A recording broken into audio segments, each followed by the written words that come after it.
Chapter 1 of Al Capone Does My Shirts, Devil's Island. It's Friday, January 4th, 1935.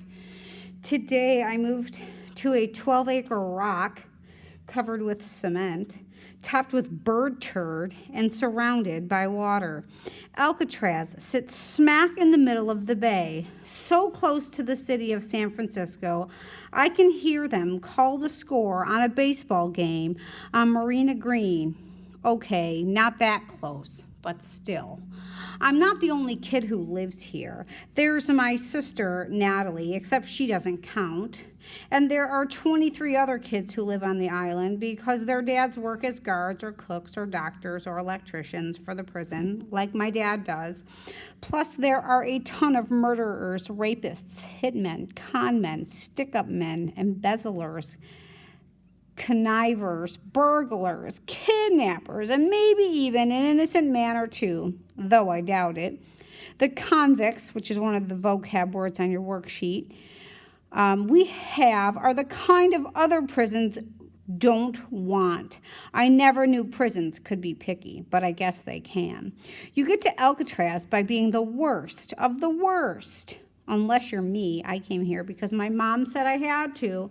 I want to be here like I want poison oak on my private parts. But apparently nobody cares because now I'm Moose Flanagan, Alcatraz Island boy. Also, my sister can go to the Esther P. Marinoff School where kids have macaroni salad in their hair and wear their clothes inside out, and there isn't a chalkboard or a book in sight. Not that I've ever been to Esther P. Marinoff, but all Natalie's schools are like this. I peek out the front window of our new apartment and look up to see a little glass room lit bright in the dark night. This is the Dock Guard Tower, a popcorn stand on stilts where somebody's dad sits with enough firepower to blow us all to smithereens.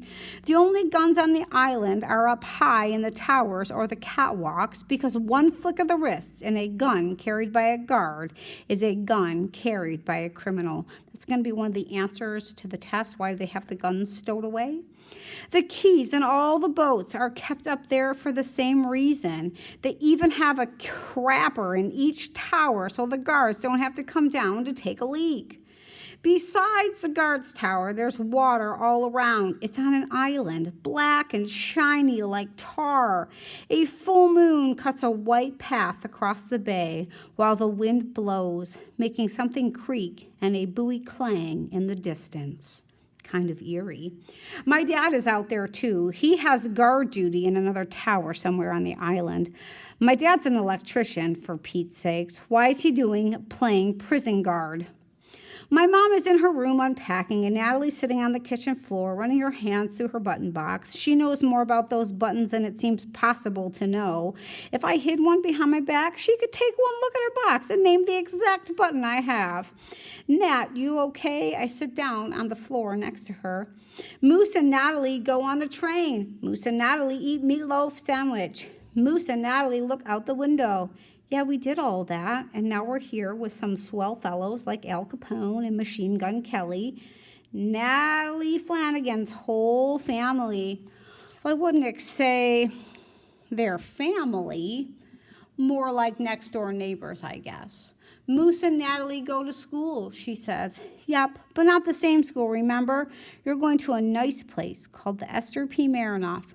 I try to sound sincere. Nice place, she repeats, stacking one button on top of another. I've never been good at fooling Natalie. She knows me too well. When I was 5, I was kind of a runt, smallest kid of all my cousins, shortest kid in my kindergarten class, and on my block too.